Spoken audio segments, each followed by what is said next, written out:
Assalamu alaikum warahmatullahi wabarakatuh. Respected dignitaries on and of the dais, we are very happy to have such a wonderful session on inclusive India. Agar firdaus bar ruye zameen, hameen asto, hameen asto, hameen asto. If there a paradise, if there another paradise on earth, it is here, it is here, it is here. This couplet was inscribed on the marble walls of Red Fort with golden letters. It says that if there is another paradise on earth, it is here, it is here, it is here. It is not only describing Red Fort, it is describing all of India. India is a paradise of diversities, a true rainbow nation. You can see the vastness of the diversities in India. Just see the northernmost tip of India, that is Ladakh. There is a tribe inhabited in Ladakh called Brok Pass. They are believed to be the descendants of Alexander the Great, who invaded India in BC, 3rd century BC. And they are pure Aryans, having all the Aryan features. Anthropologically, they are Aryans in pure sense. And the same way, if you look at the southernmost tip of India, you can see the Jaravas. Jaravas are Negrito. They have all features of Negro people in Africa. So India is a microcosm of the world. You can see the Europe and Africa in the soul of India. Such a diversity is here in India. And these diversities also resulted in some sort of cultural osmosis, taking and giving and taking in between different communities, different linguistic, ethnic and religious communities. One example I would like to say about this cultural osmosis is there is one musical instrument called the Rudraveena. Rudraveena is believed to be a invention of Lord Shiva, who is one of the main gods of Hindu pantheon.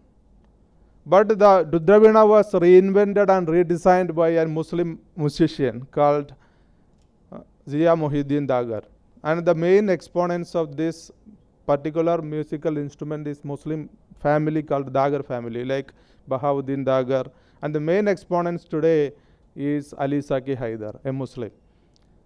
So there was, you see, in India, there was African dynasties like Malik Ambar. There was many Africans, Hibshi people who played an important role in the politics of India.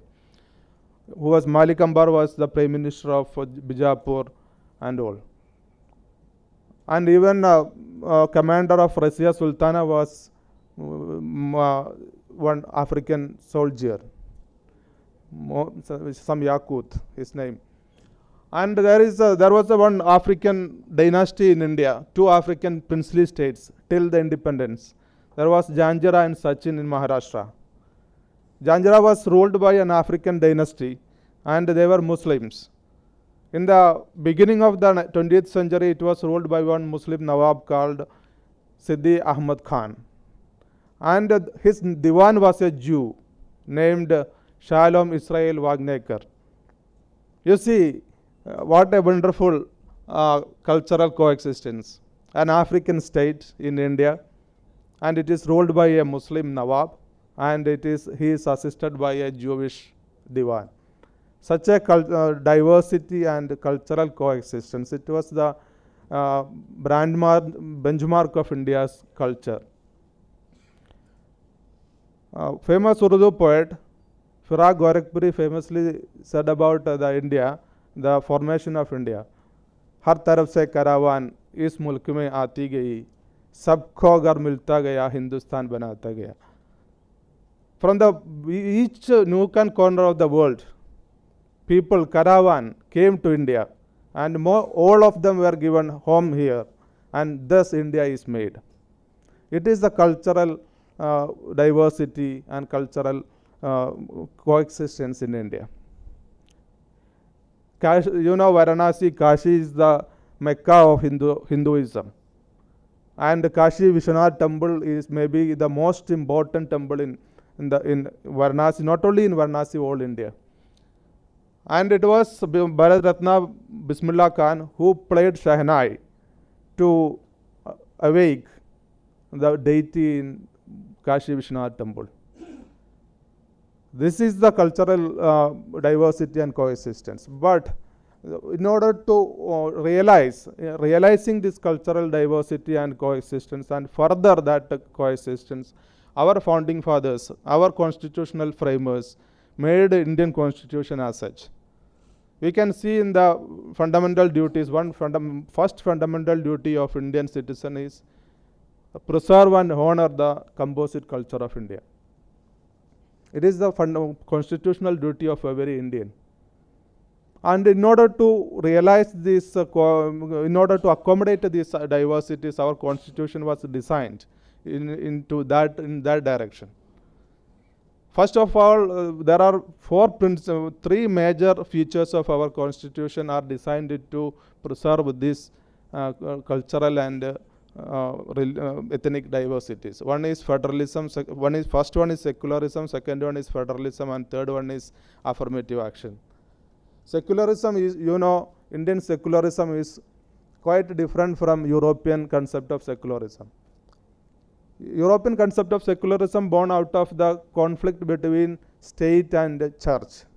And it finally resulted that secularism, their secularism denotes that religion should be totally excluded from politics and state. But in Indian secularism is different. It is Sarva Dharma Samabhavana, that is keeping every religion or treating every religion in same way. This point was elaborated by Supreme Court of India in Ismail Faruqi versus Union of India, that is called Ayodhya case in 1992. In that judgment, Supreme Court pointed out that secularism in Indian constitution is another facet of equality, keeping equality between different religious communities. Our secularism is not hostile to religions. You can see the national emblem of India, the Ashoka Chakra. It is symbolizing Buddhism. So India's national motto, Satyameva Jayate, it is taken from a Hindu scripture called Mandukya. And so, in such a way, Indian secularism is meant to be inclusive of all religions.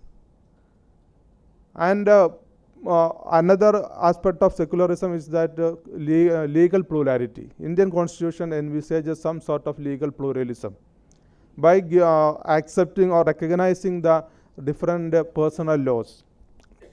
In India, the Shariat Application Act of 1936, it gives the Indian Muslims to regulate their life, their legal issues according to Sharia in some limited areas like marriage, divorce, inheritance, and waqf. And it has been a sacrosanct commitment or assurance given to Indian Muslims. But right now it is in a great danger, because you already know Triple Talaq Act has been passed. The danger of Triple Talaq Act is that it has given the government a chance to meddle with the Indian Muslim personal law. And the BJP government is moving in a mode, it is called Modi Vivendi. It is their own modus vivendi, that is called Modi Vivendi. That is, they are not consulting anyone, not even Parliament, in taking decisions. When Triple Talaq Act was framed, the All India Personal Law Board has not been consulted. Any stakeholders has been consulted.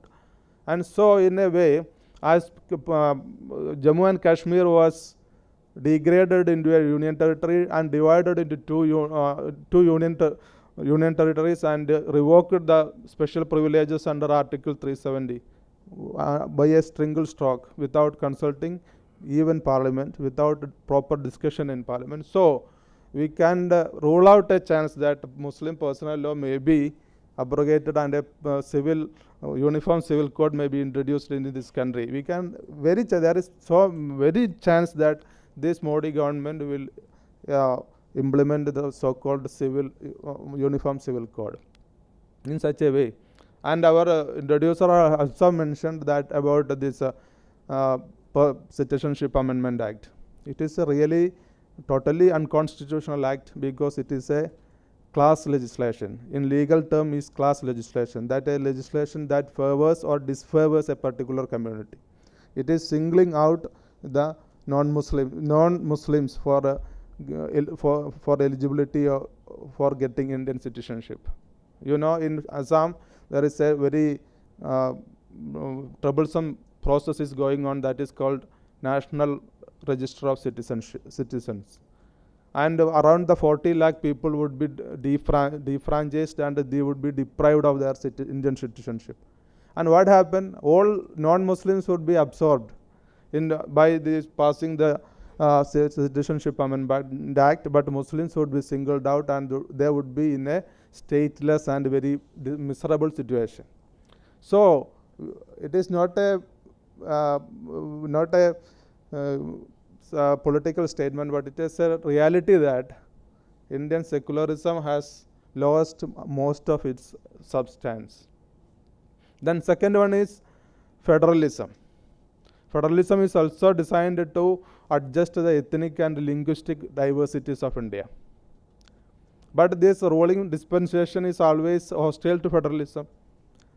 In 1928, Motilal Nehru Committee report proposed a federal system for India.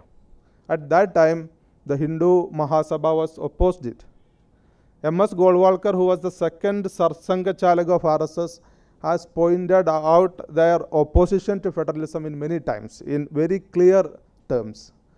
He said that federalism is the root cause for the disunity of India, and so a unitary system should be introduced.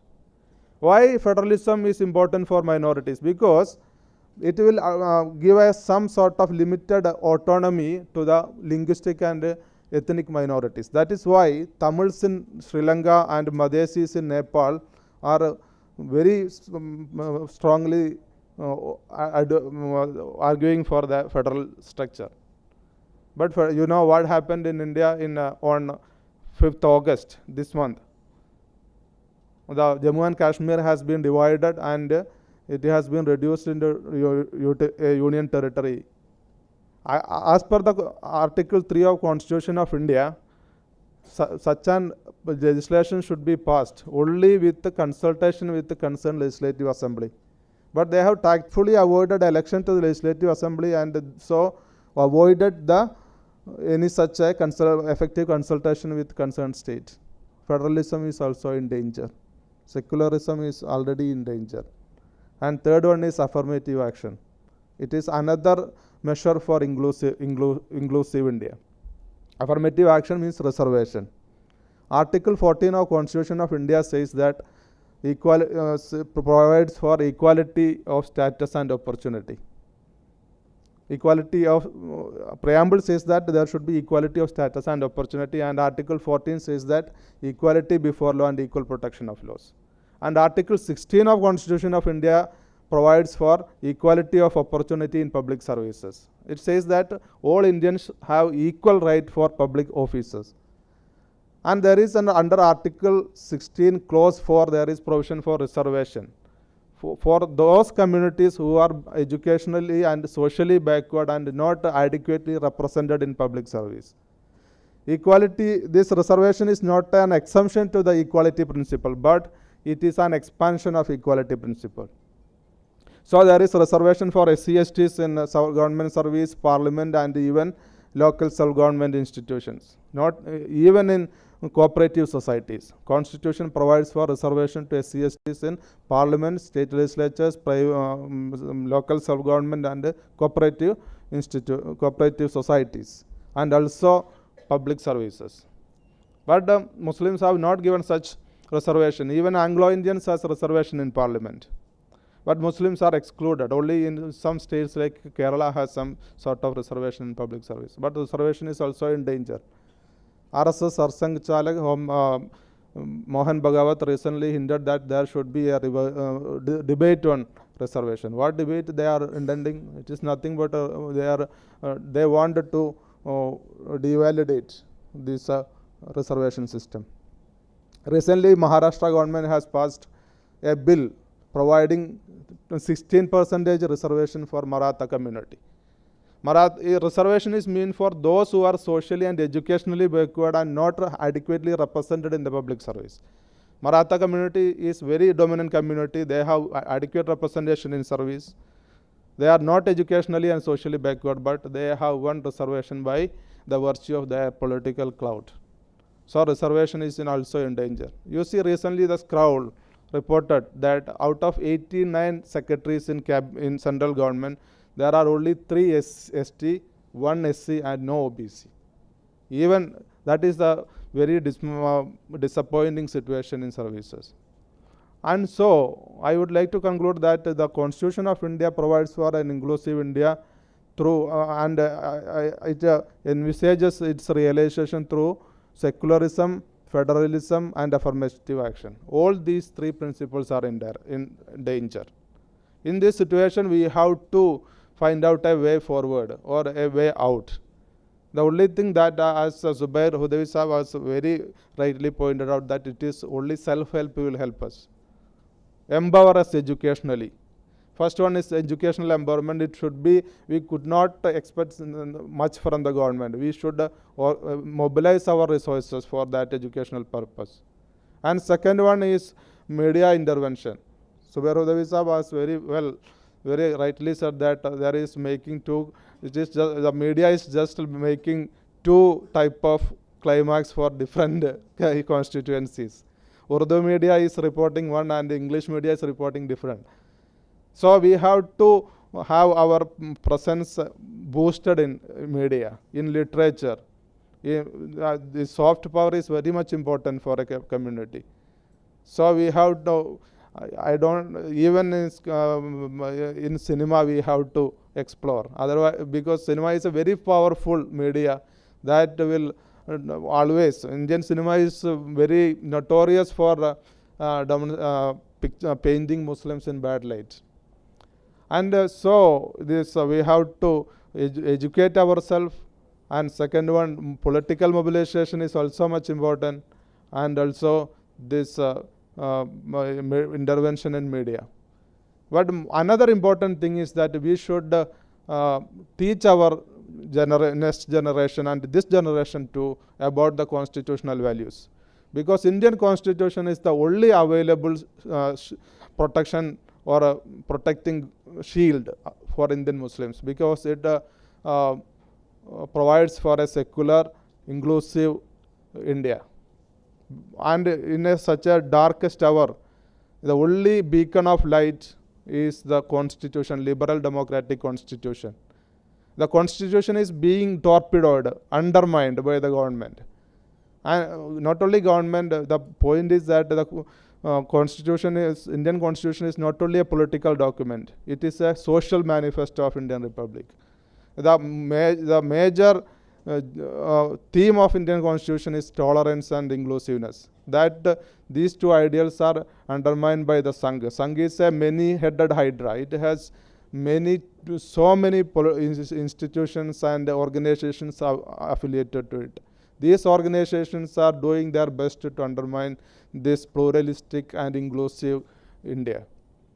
In such a way, we have a Herculean task ahead, and we should teach our generation, next generation, about the constitutional values and the importance of protecting the constitutional values and defending the Constitution.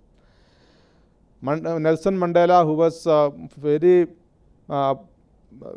successfully